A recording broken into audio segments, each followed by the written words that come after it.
Alors l'île des esclaves, elle vient en rebond de La Dispute. La Dispute, autre pièce en un acte de Marivaux, que j'ai montée il y a 3 ans avec les comédiens de l'ensemble artistique, pas les mêmes, mais dans 2 versions. Comme j'ai monté l'île des esclaves, c'est-à-dire une version très légère, qu'on peut jouer partout, c'est-à-dire qu'on se déplace vers les spectateurs dans une des versions, et dans l'autre version, la version qu'on appelle la version plateau, qui, donc, comme son nom l'indique, se joue dans des théâtres, avec la particularité pour l'île des esclaves d'avoir une augmentation de la pièce de Marivaux qui consiste en un prologue et en un épilogue.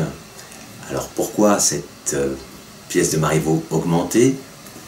Marivaux est un suffisamment bon auteur pour qu'a priori on n'ait pas besoin d'en rajouter, sinon que là, le fait de travailler avec des tout jeunes acteurs et actrices sortant des écoles de 25 ans, confrontés à la question qui est au cœur de cette pièce, puisque pour La Dispute, comme pour Les Esclaves, c'est des pièces qui sont des prétextes en fait à creuser une question philosophique, là en l'occurrence la question de soumission, domination, acceptation, rébellion, et ces questions sont évidemment brûlantes quand on a 25 ans, et pour moi il me semblait nécessaire de renvoyer la balle que nous lance Marivaux à ces jeunes gens, de manière à ce qu'ils disent « je » aussi dans le spectacle, ils disent « je » évidemment dans leur personnage, mais qu'ils prennent la parole à la première personne en rebond de ce qu'ils ont traversé, puisqu'on joue la pièce dans sa globalité, et à l'issue de la pièce, ils prennent la parole en revenant sur des moments qu'ils ont traversés en tant que personnages.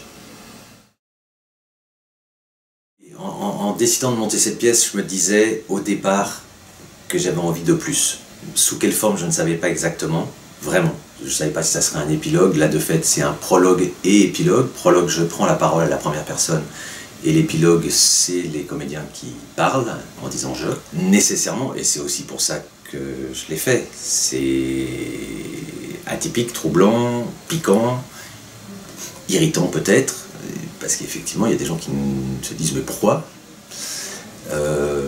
Et à la réponse de « pourquoi ?»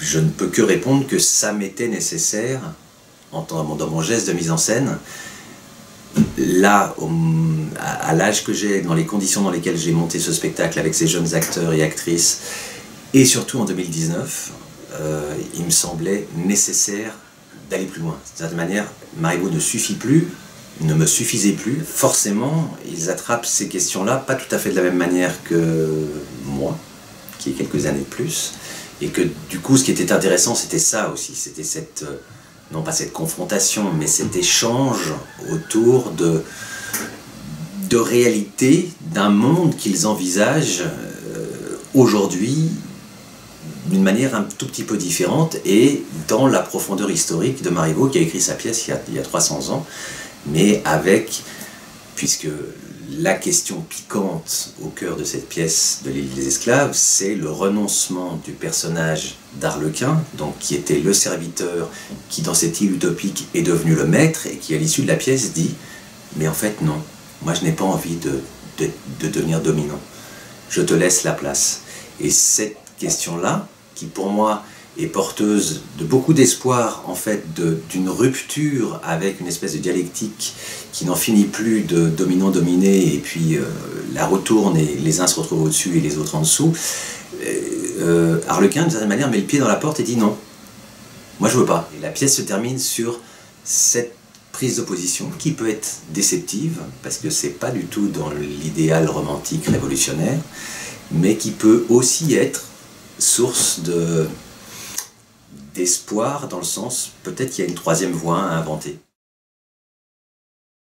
J'aimerais pouvoir reprendre ces 2 spectacles en diptyque.